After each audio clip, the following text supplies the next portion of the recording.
Hey, Krishnan, thanks for accepting this invitation. We both had our initial conversation, and then I mentioned that we have this WhatsApp group and very interesting people. They're all working hard to make marketing happen. And according to me, recognizing the visitor, the target group, target audience is the most important part. So I know that Factors works in that space where that's for is a missing piece. Most of it, the way I would put it is, you can do remarketing, but still it doesn't. The organizations that allow remarketing do not really help you recognize it. So profiling, whereas I know that somebody like Factors is actually helping you get that profiling also done to a broader extent, certain filters and all that, so that you know, hey, whether you is interested or is not interested. So I really was looking forward to this conversation that you would actually throw more light on how to track and how target audience can be helped. And I know through the funnel, how do you recognize? I know you said you have so much to show. I would let you start. Please give us a brief introduction of the overall technical aspect, and then please go ahead. Guys, you have questions, you have a chat window at the top. You could actually ask questions. I'll try to organize all those questions in the last 15 minutes. So maybe at 4:45, we'll start asking the questions. I'm assuming it's half an hour should be for Krishnan to present, or you can use the question and answer window. Okay, so go ahead, Krishnan. Thanks a lot, Rishi, for setting this up. Pleasure to be here and good meeting all of you. Good afternoon, everyone. I'm Krishnan. I head sales here at Factors. I've been working with different companies over the last 2 years. I've been with Factors for a little over a year right now. Head sales across all regions for Factors. Coming to Factors itself, a quick introduction. We're around 4.5 years old as a company. We work with around 600 plus customers across the globe, all the way startups overall. Mid-market B2B SaaS companies is the sweet spot in terms of the major use case that we solve for. We also work with super large companies like HCL, Capgemini, those kind of companies. Also at the top end, Freshworks, Sprinkler are all lines of Factors. That's one part. Second, what I'm going to do is I'm splitting this in 2 parts, and happy to hear and address all the questions also. So in the larger group, we probably had taken the questions a little later, like Rishi. What I'm going to do is give you a live demo of how Factors works across the board. It typically sits across the entire marketing and the sales spectrum. The good part of what I'm going to show you is I just have one single slide. So I'm going to show an overview of what Factors does, and then I'll get into the demo itself. We use Factors day in, day out across my marketing and sales stack. So it's a live demo that I'm going to be doing for all of you. Okay. Let me get started now. I'll just share my screen here.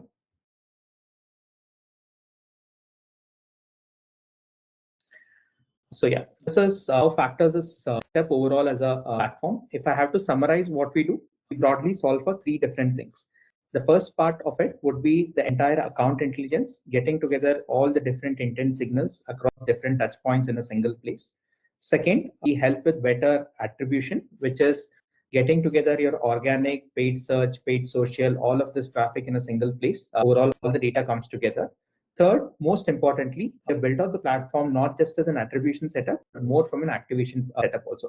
So that's where you'll have the tagline of building out better pipeline and faster pipeline comes in from. The entire focus is around building out a complete activation module also. In terms of how Factors is set up, like I said, it is a first-party SDK. So there's a small JavaScript which sits on the website. That's the starting point for everything. We typically de-anonymize all the traffic which comes to the website. So all of you, I'm sure one of the major things that you do is monitor what's happening on the website. Apart from all the offline reach outs, a lot of it would be founder-led also at this stage. So you would be doing that. But everything which is happening on the website is something that we can track with Factors here. So the first part of what we do is account level de-anonymization, which is identifying all traffic, even if they do not fill out a form on the website at a company level. Like I said, up to 74% of the traffic gets identified over here. The way we do this is through a reverse IP lookup, and I work with multiple service providers in the backend. So 6sense, Clearbit, Snitcher, Dream Data, these are all partners of us. So if you're taking Factors, this is something that is automatically available for you. You do not have to pay for any of these tools separately. Second, this is with respect to the organic traffic on the website. Second, I integrate natively with all the major ad platforms. So Google, Meta, Bing, LinkedIn are all native integrations. With LinkedIn, we've been working for the last 3 years. We are one of the very few marketing partners in the world, official partners over there. And I'm able to give you a level of insight on any LinkedIn ads you're running better than what you can get within the LinkedIn dashboard itself. Apart from this, all UTM parameters, whether you're running email campaigns, if you're testing out Reddit, if you're selling to engineering teams, that is now a popular channel. Anything with the UTM parameter is something which can flow back into Factors, and we are able to put that together. Salesforce and HubSpot are the CRMs that we directly integrate with. So if you're using Salesforce or HubSpot, I can pull in company level data, deal level data, contact level data, and put it all together. This entire piece is about unifying all the intent signals across all of this. What we also put together is a complete detailed account journey of everything which has happened within a particular account. Like how many people are coming from ads, how many people come in organically, whether they've seen LinkedIn ads. All of this comes together in one storyline for you. Second, as the number of leads, everything increases, you also would want to prioritize the accounts. So that is the second part of what we do, is offer a custom scoring mechanism to take in all of these intent signals and say, these are high intent, these are low intent, these are mid intent. So you can actually classify all the accounts better over here. Next, using all of this data, we allow you to also activate it. When I say activate, there are two primary use cases. One would be a sales use case, which is on Slack or MS Teams, we can set up real-time alerts. Like for example, a high target or a high value account has come to the website. You can get an instant alert saying that for you or for the sales team, saying that this is an account which has come in. They've come in from paid search, they've come in from LinkedIn, they've come in organically. And this is a company which has been identified, which location they come from. It automatically increases your chances of reaching out to these companies because we have identified someone for you. Two, if a known user is coming back, you would have sent proposals, you would have had calls. Most probably, unfortunately, we are in the business of selling, which means it's going to be a lot more no's than yeses overall. But a no is never a permanent no, so you can nurture an account over a period of time. So if any user comes back after a period of time, that is also something you can set up alerts for. Account level alerts, user level alerts is something that you can set up within Factors and tactically better enable the sales team to reach out also. So that's the second part. More importantly, from a structural perspective, as you scale up, right, allow you to do better ABM also. So that's one of the key things that we solve for, better account-based marketing, especially through LinkedIn. Like for example, all accounts at an MQL stage or a SQL stage within your CRM and who are coming through paid search. Now, if you want to show them a specific LinkedIn ad, okay, you run a brand campaign, they visited the website, now they're interested in category A or solution A over there. You can show them a specific ad right now. So we can actually help you run better campaigns by optimizing LinkedIn ads, showing it to the right audience. We also enable you to create dynamic audiences also. When I say dynamic, this is genuinely dynamic. Like for example, SQLs from North America, if you're showing them a bunch of ads, the moment someone moves from an SQL to an opportunity, okay, or a qualified lead to an opportunity, you automatically take it out of that particular sequence also. Especially with LinkedIn, the integration is deep and it allows you to optimize everything better. The last part of what we do is also give you a full funnel analysis and an attribution. So it is not just about a lot of, you would typically start off by setting up Google Analytics, okay, which is the right thing to do also when you're starting off. But something like Factors can actually bring this completely, drill this down further. We do everything that Google Analytics does, especially from a B2B perspective. We're completely built as a B2B platform. So all the traffic that Google identifies, we'll also be able to identify. In fact, a little more than what Google does, primarily because we are a first-party SDK, like I was saying. Google is a third-party SDK, so it does get blocked when people block cookies. First-party SDKs typically would identify 4 to 5% higher traffic. And more importantly, it is not just overall numbers. I break this down at a company level for you. So it becomes much more useful. These are all leads. I'm sure all of you would have identified your ICPs already or would be in the process of doing it.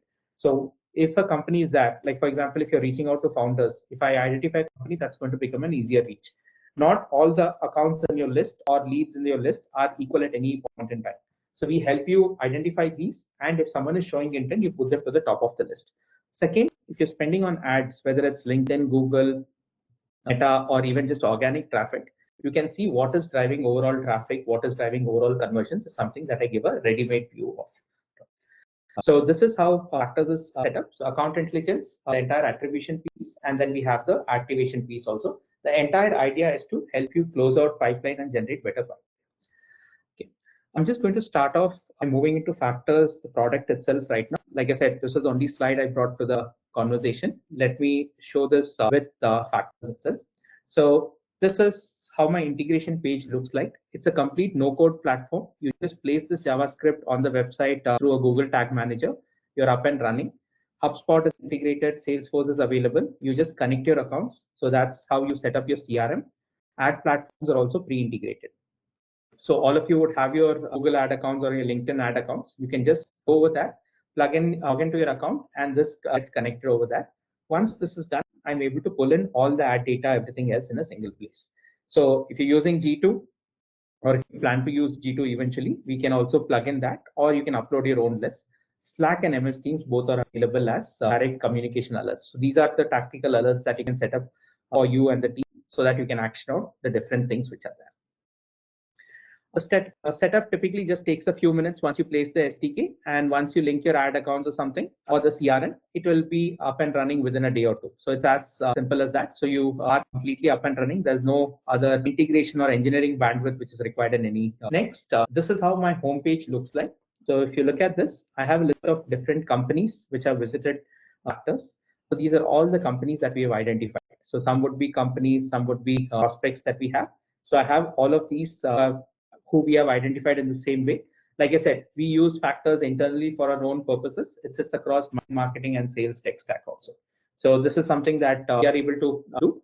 And if you look at this, for all of these companies, we have an engagement level. So hot, warm, ice or cold. And you have the reason for the engagement also, like what it is coming through. Is it LinkedIn ads? Is it organic traffic? It is a form fill? Is it a product page visit? You get in a quick preview of all the different signals as to how they are interacting with you. So all of this comes together in a single place. For every company that we identify, right, we also give you what service or what industry it is in. Like for example, here, Mercurius, it is identified as IT services. The employee range is 51 to 100 and the revenue range is 10 to 50 million. So all the firmographics of a company, there are around 30 different parameters, everything from industry, employee headcount, annual revenue range, to where is it headquartered. All of those parameters are available for you. This allows you to sort out all the new companies that you're identifying into normal buckets. You can decide whether it's the right company to go after, whether it's the right company to go after, and that helps you again focus down on which ones you're looking for. Like example, for me, education services is not a great ICP, but something like software and services is a very good fit. IT services is a very good fit for me.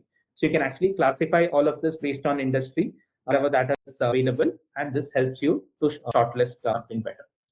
Second, let me take an account over here. So this is how an account journey typically looks like. So once we identify a company, like I said, we give you the firmographics. You get a quick overview of everything that a particular company is doing within the last few months over. So you get a quick 30-day snapshot, what kind of people are interacting with you. The bird view is a very interesting part in terms of capturing the entire account history over here. So if you look at this, I'm just showing you a typical timeline. Here, for this particular company, someone from Swan actually visited us first in March 2024. That's when we have captured this. This is how a typical account journey looks like. So each emoji that you see over here, each smiley over here is a different user, and you have their entire user history captured in a single place. Like example here, I have someone who's come in from Paris in France from Swan.io. So they have checked out my pricing page and gone in. Someone else from the same team, same company, has again visited us at the same time in March. After this, we have actually been showing LinkedIn ads to them. So we put them in a nurture campaign. You can see all the LinkedIn ads that we have shown. This is one of the most unique features that Factors offers. Our partnership with LinkedIn allows us to build this out. We can give you a list of all companies which have just seen your ads and then come to the website, even if they've not clicked on it. This is important because typical click-through rates tend to be 0.5%, 1%, but 15-20% of traffic visits the website after seeing the LinkedIn ad. So you get all of this in a single timeline. Like for example, we started showing ads over here all the way from April itself. And finally, I got a conversion somewhere around July over here. That's when they came back to the website, filled out a form, and that's when I've identified someone as Maxence over here. So then it becomes a known user, and this anonymous history is now a known user history over here. So similarly, you get a list of everything which is happening within a particular account, and you can see that a deal got created over here. HubSpot is my CRM, by the way. So from that, you get all of this. Once a deal or an opportunity got created, we actually stopped showing them ads over here. So you can actually use this information. Then I see someone else from their procurement team or someone else is actually IT security team actually checking out my data processing page, my privacy page, and all of this. So we get all of this also captured in a single place. across all the signals. So this is what I meant by an account journey. So for every account that you see over here, we capture ad data, we capture website data, we capture CRM data with Salesforce or HubSpot, and we're able to tie all of this together. So this is the first part of account journeys. When it comes to Google also, right, what we typically do is, I'm assuming some of you would be running Google ads also right now. Whenever you're running Google ads, a normal happy use case is someone clicking on one of the keywords, finding something interesting, coming to the website and then booking it more. That's the happy use case. What normally happens is, most of the times, that's only going to be 2 to 3% or 4 to 5% when it comes to conversion. Most of the other traffic from Google or other sources, they come into the website, but they do not actually convert. This is what a journey like that looks like. So I pulled out my own data of all companies who visited Factors but not converted. We capture which landing page they've come in on, what is the first page they visited, which campaign they came in from, what keyword they looked at overall. Like Factors, we have multiple products, we offer multiple things. So this is one of the things that we capture over here. And once a company has been identified, say Databricks over here, for example, I get the rest of the firmographics. So Southern Asia, this is the revenue range, employee headcount, and most importantly, where did the user come in from? Now, this is useful because this is information my SDRs or the inside sales team uses to reach out to people. We typically work with people in the marketing domain, heads of marketing, CMOs, demand gen, growth, revenue ops. Those are the typical titles, and sales leaders is who we work with. Now, for larger companies, if I also know which location they're coming from, it reduces the number of people that I'm trying to reach out to from 10, 12 to 2 or 3. So it's going to shorten the sales cycle in terms of who you're reaching out to. Second, now you have a list of companies which are brand aware, which have already spent some time on the website, and you know what they're looking for also. So the next email that you're sending out to your prospect list or the next LinkedIn campaign you're running can actually be more customized. Like, for example, I would say that why better than lead feeder, I'll put together all the companies which have come in through a lead feeder campaign from North America and say that I'll send them a list saying that, hey, we work with 100 companies in North America. This is why we're better than lead feeder. So if you're running a customized ad or a message, this is something which is a very useful indicator here.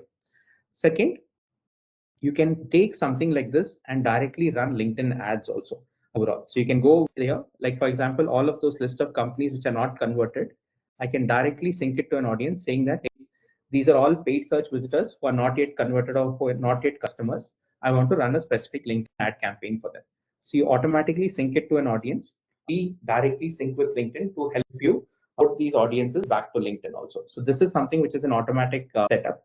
Next, one of the major challenges, right? So this is, I just wanted to give a preview of how you can better utilize Google data or even organic data to build out better audiences and drive conversions. Second, when it comes to LinkedIn, we offer a pretty unique setup in terms of how do we capture the right influence of LinkedIn.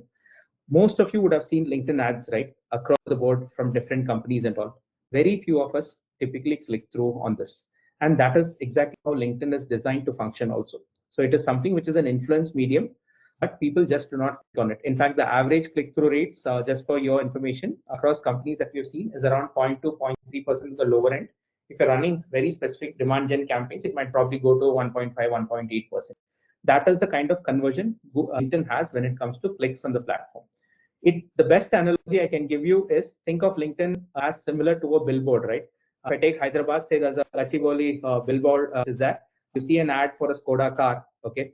And then eventually when you are planning to purchase something, then you walk into the showroom, okay? You're not going to do that action immediately. You're timing the customer at the time of consideration you want to be there. LinkedIn works exactly like that. What Factors is built up is the digital equivalent of someone looking at that Skoda hoarding at Gachibowli and then walking into the Skoda showroom. That's the exact influence we have captured. This is also the right way to measure LinkedIn. If you're going to be measuring LinkedIn based on what clicks are happening, you're going to miss out a large part of it overall. Okay, but LinkedIn works best like an influence. I'll come back to Sharath. I'll take in your questions also sometime in terms of what all we can capture through HubSpot. I'll come back to this. Coming back to LinkedIn. So I'm building out a report over here of all the companies which have seen your LinkedIn ads. How many of them have come into the website after seeing the LinkedIn ad, even if they have not clicked on it? So this is the unique part where we are able to give you a better line of sight. I'll go one step further and see how many people have actually filled out a form on the website. So I can go in here, just choose a quarter. Let me take, say, the last quarter. Here. The reports are as simple as this, pretty much instantaneous. You can save these into a dashboard. So here, if you look at this, 4,000 companies saw my LinkedIn ad, 4427. Out of them, 900 have actually visited the website. This is the missing part, which you would not get even with LinkedIn. LinkedIn will probably tell you, and I know my click-through rate is around 1.1, so I probably have around 55 clicks from this campaign, but 900 companies have actually visited the website after seeing a LinkedIn ad, and 126 forms got filled. This is one of the major things as a marketer you can capture. As an author, you can actually look at this and see what is the influence that LinkedIn is driving, even the indirect one. More importantly, it is not just an overall view. I can break this down at a company level. So for each of these 4,000 companies, right, if any of you have used LinkedIn overall, what will typically happen is you get a bunch of accounts on LinkedIn. LinkedIn will tell you these are high engaged accounts, these are low engaged accounts. Okay, that is not very useful from an actionable perspective. As an executive dashboard, it's good, but it's not meaningful in terms of actioning it out. I can build out a complete funnel over here for you. So for those 4,000 companies which I showed you, right, I have a list of every single company, and you can see the entire funnel over here. Like for example, here, PagerDuty has taken 31 days to go from a LinkedIn ad view to a form getting filled on the website. Okay, some other company has done this on the same day itself. So for every single company, you can see what's happened. You can go back and see what stage they are in within the funnel also. Like here, for example, Bloomreach here has seen an ad, visited the website, but they have not filled out a form yet. It's still a 0. So that's why the conversion rate is there. And it's taken 13 days so far to even get to stage 2. So you get this kind of a funnel. More importantly, this is just an example. You can break this entire thing down based on campaign, based on landing page. In fact, if you're using HubSpot or Salesforce, you can go one step further and you can see how many deals got created with the LinkedIn influence. So for the same data, you can go back and see. I showed you till form fills, right? You can go back and see what the funnel looks like when it comes to deals. So far, 6 deals have been created. Tomorrow, 2 more deals get created. This funnel number will increase. So you can see the influence that LinkedIn drives, even if it is not direct. This is the absolute right way to measure LinkedIn. If you're just doing clicks, you're missing out the major part of what LinkedIn drives in terms of conversion also. The other thing that I wanted to quickly show you is I was talking about the sales use cases in terms of alerts, right? So that is the other very important use case that you can have. At a smaller scale, you can have a lot of alerts coming in. I have all of these available as reports also within the system, but this is something which is super useful for any team to use out to. Think of these as tactical alerts for the sales teams, for the SDRs or the inside sales team as you do your outreach. We allow you to upload custom lists of companies and that you can track it against them or any new companies which are identified. That is also something which comes in over here. So you can do this. Interesting part of what we do here, right? So I'm showing you my own Slack channel. Structurally, I've set up 3 types of alerts over here, and I would recommend you do this in some form or the other. One would be individual user level alerts, like you present it to someone, they have come back and checked your website right now. That's a good signal that they're interested in what you're offering them. So you can actually come in and set up those kind of an alert. Second would be any new company which is getting identified. Say someone is coming from Google, you're running Google ads, someone has come and checked you out. I showed you a report a little while earlier. Now I can also set this up as an alert. So your SDR, in fact, that is how I have set it up internally. If a new company is coming and signing out on the website, we try to reach out to them within an hour or two and then try to get them to a meeting. Because my ticket size normally will be anywhere, average ticket size would be $7,000 to $10,000. People are just not going to pay for it directly. A demo is probably my best bet to convert over that. So we have this setup. Third would be you would have account executors, sales reps who are handling accounts. As portfolios become larger, you would want to maintain alerts across the entire portfolio. Typical sales behavior, you have a bunch of 50, 60 accounts that you're nurturing. You remember top 10, 12 off the head and you're trying to work with those.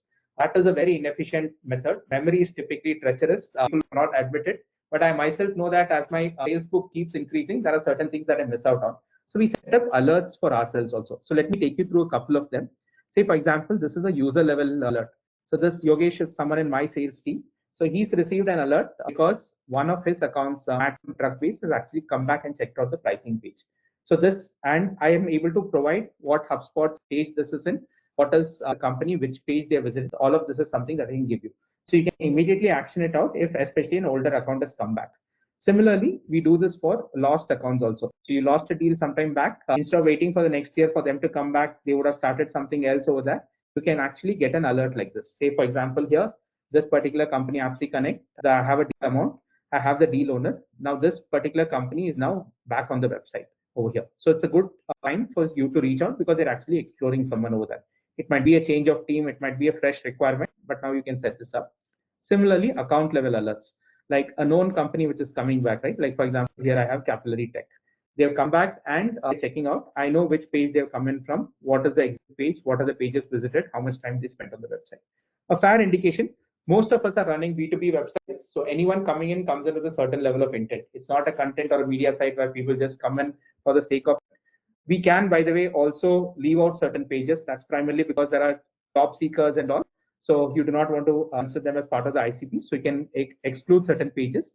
And for anything which is coming in from, say, an ads also, right? You can just see certain, if you're spending money, you want to track those pages completely. Every single company which is coming in on that page can be tracked. Like here, for example, for this ad campaign, I've set up an alert.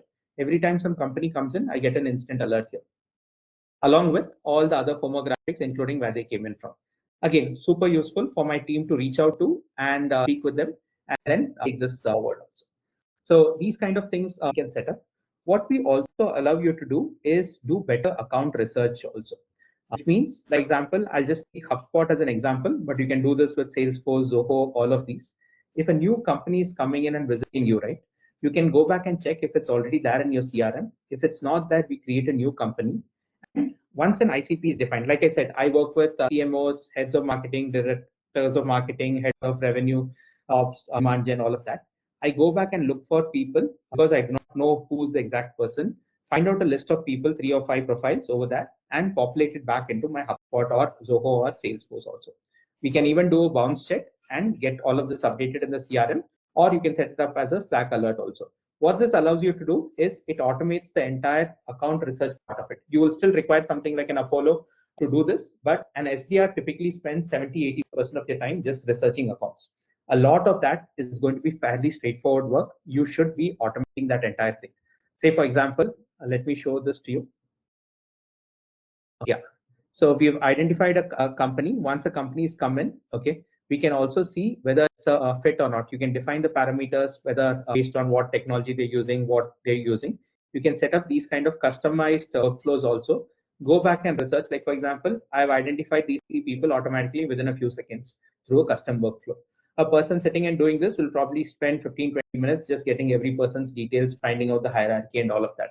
This entire account research part can be automated through agentic workflows over here.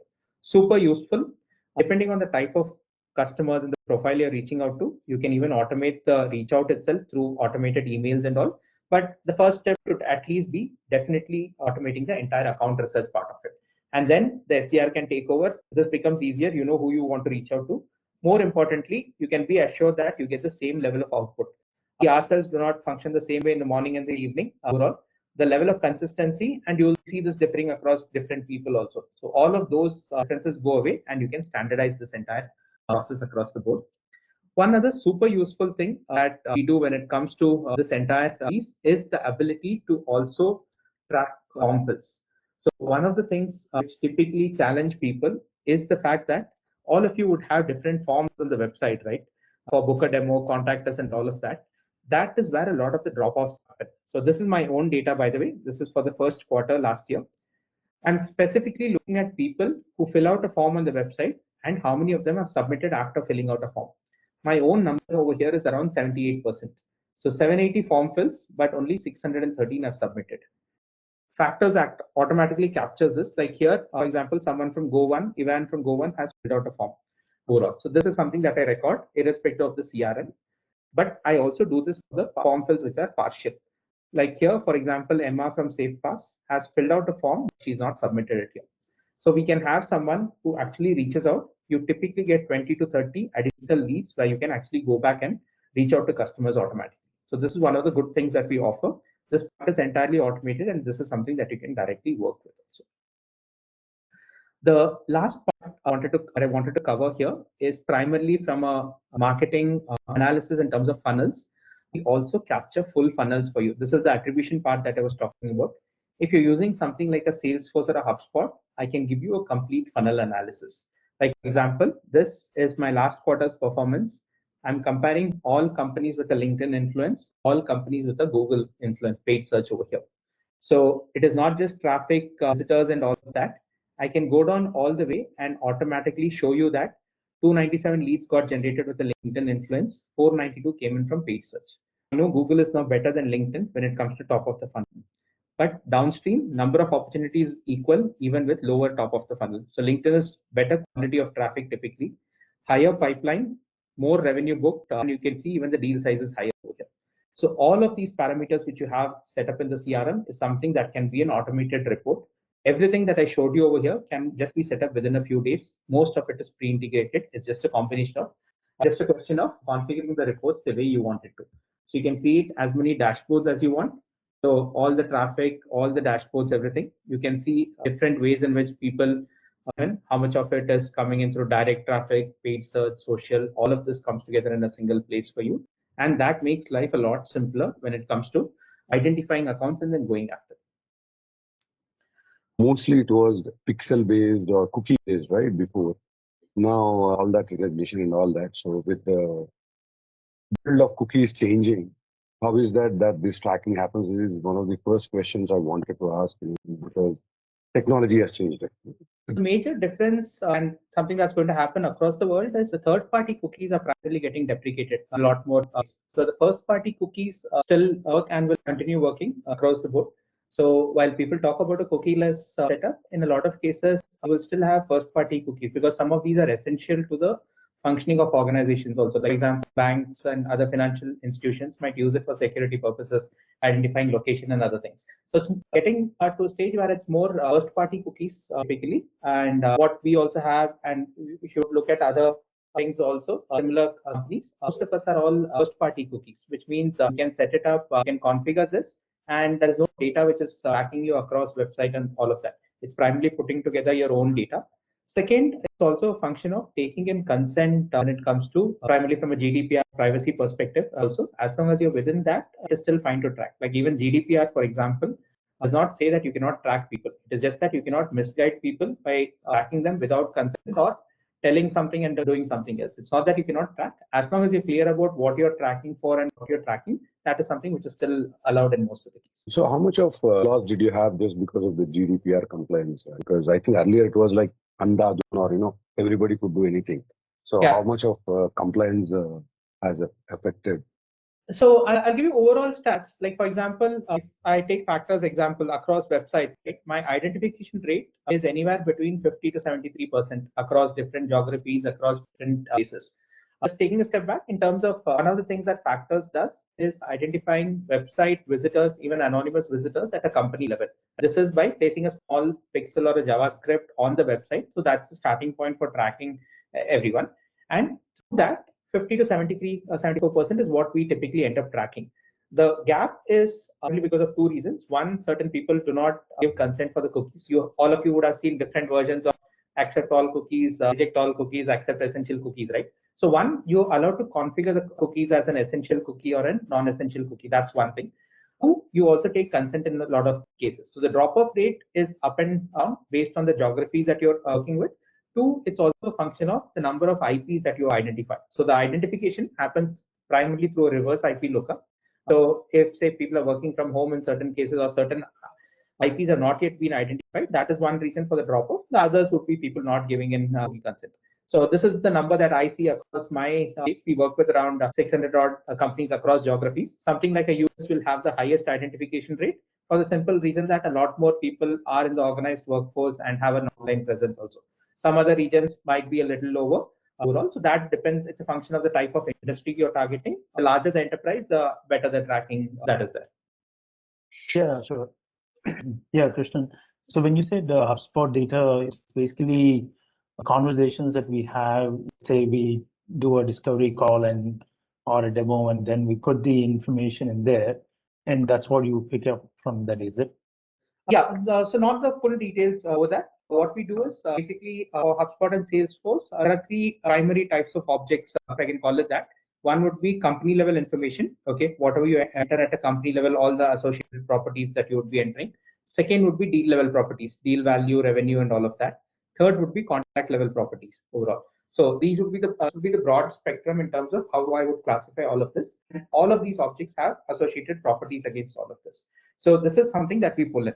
So when it comes to conversations, like example, I'll not be able to pull in the entire email as such, but I'll know that who sent the email and from where it's got. So that's what the HubSpot or the Salesforce integration will tell you. So you can see that so many email interactions have happened, so many website sessions have happened, so many paid search or LinkedIn ad views have happened. That is something that we can capture when it comes to the CR.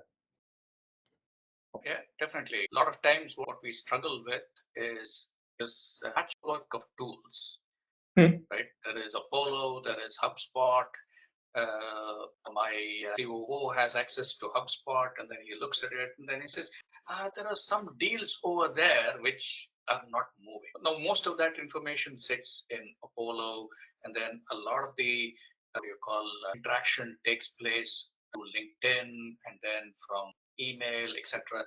Bringing this together is a big challenge for a small business, right? So if you're a very large company, then you have the benefit of having people work for you and bring things together, and in fact, it pays a few people basically to keep working. But as a small business, it becomes very difficult to tackle this. And as a result, what we've all done is basically a cottage industry of smaller tools and whatever sort of automation that we can run. Maybe try Zapier, going there whenever there is a contact and Apollo, then basically give me a notification on Slack and whatever. Then basically at some point what happens is those notifications itself becomes noise, right? Yeah. There's no more signal in that. It itself becomes noise, right? So I think from that perspective, it's very, I definitely liked it. Some questions in my mind right now, Sri Krishnan, is. See, we are a small GP firm that runs a hedge fund, right? So our team itself is only 3 of us. Okay. And only one of us, which is myself, has really a presence on LinkedIn or other, say, social media platforms, etc. Right? So I'm trying to link up with both institutions as well as with individuals. Okay. Now, for me, a big challenge is I first of all need to stay within the lane set by LinkedIn in terms of how many requests I can send out to people, connections I can send, etc. And at the same time, say, I use Apollo a lot, and then over there you have that option to go and send connection request, for instance. So I carry that. I obviously need to stay within those limits as an individual. Even if I upgraded the Navigator account, whatever, obviously there are limits over there. So I did explore LinkedIn ads in the past, where maybe I could give like a link to our landing page, and then if there is basically an institutional guide or something that I can share, or that could be a way. But then I was constantly discouraged by the fact that the conversion rates are very low. And a lot of my, I would say, network, people started saying that LinkedIn, you don't use it for ads at all. You're probably better sending ads on Instagram or Facebook or whatever. But then the key challenge is those serious folks who can invest a lot of money sit and hang out on LinkedIn, not on Instagram.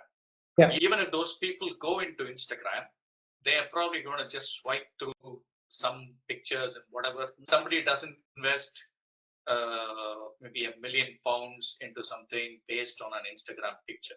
Maybe it might happen one fine day, but I wouldn't invest based on that, right?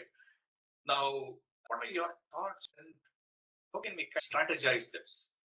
Right. If it's a very small setup and you're reaching out to a niche set of people, then manual outreach is probably the best option. I wouldn't even recommend LinkedIn ads. But if you're reaching out through LinkedIn ads, right, the right way to measure that is like how I showed you. So the clicks don't happen over that, but you should see how many people have seen your ads, how many people within the company have seen your ads, how many ad applications have happened. That's probably a better metric to start off with. One, you can reach out to them better if you can get this visibility.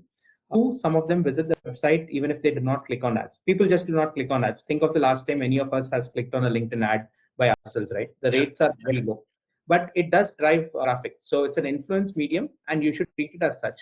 So that's why even, and we've seen this across different companies, right? Up to 20-30% of Google paid searches actually originate with a LinkedIn ad seen before at an account level actually. across companies. So it does drive traffic. It is just that the way of measuring it is a little different. If it's very small, I think you're better off doing direct outreach, especially for very niche cases. Then running ads might work to a certain extent. But yeah, I wouldn't expect that, actually, from what you said, the kind of profile of people that you're reaching out to click on ads and then come through. But they'll definitely browse through it, and recall will be better when you reach out to them manually. Hi, hi, Krishnan. This is Harshal. So, how difficult is it to integrate with Sales Navigator, integrate with the LinkedIn? So it's not a direct integration with Sales Navigator, but integrating with LinkedIn, Google, everything else is as simple as just logging into your account from within Factors. So within a few minutes, you'll be completely done. The data sync typically takes a day or two. That's about it. No code thing is required. You can directly plug in and then get started. So the And the integration outreach post the data I get. Like I see, I have a data now. I know who from the company or which have recently visited, looking at my pages, if they come by any chance. But from the LinkedIn standpoint, can I still know who is the person who has from LinkedIn visited my site and then connect with them? The outbound or something? Yeah. Not directly. Typically, when you run campaigns on LinkedIn, I'm assuming you would be putting in certain designations or titles Sure. of people that you're looking at. So it will Sure. be a derived metric. LinkedIn doesn't share directly personally identifiable information. So that's why that info is at a company level or an account level. But you can derive it based on the campaign that you set. Two, once they come onto the website, you also get some more indicators in terms of which location coming in from. So at a smaller scale, like my SDR team uses a combination of all of these. I know who I want to reach out to. We know we show our ads to LinkedIn people. And they also look at a visit city it's coming from. So using this, I might not always get 100% direct hit rate, but instead of reaching out to 12, 13 direct random people, right, within the company who might fit the profile, the location also narrows that down to 2 or 3. So it's still not 100%, but it reduces the effort drastically in terms of who you can reach out to. So then the next step after you get this is you search those designations in a particular location for that particular company, and you have few folks, and then what do you do next? So after that, we use 3 channels when it comes to outreach. One is direct phone calls. For India, it works well. For other locations, the pickup rate is a little low. Europe is very bad. US is a little better overall. So we pick up the phone and call people based on different time zones, time slots, and all of that. We also reach out on LinkedIn. That's pretty effective. Two ways. If an SDR is reaching out, you would start off with a connection request with a message going in. If you're doing it as a founder or a senior member, you can directly send a request first without any message, a blank one. And once they accept, then you reach out to them and see how you can connect overall. So that would be the second thing. Third, if you're not sure of the company, you also put them into an email sequence. So whether they've shown interest on the website or signed up overall, if you want to get them to a demo, you also reach out to them through email. A combination of all of these typically be required. It's not either or. I would suggest doing all of this in terms of reaching out and then convert. We were converting around 10-12% of the overall traffic on our website, anonymous user level, but identified at a company level into eventual meetings for ourselves, actually. Oh, that's a great number. Yes. Nice. Yeah. Thank you, Krishnan.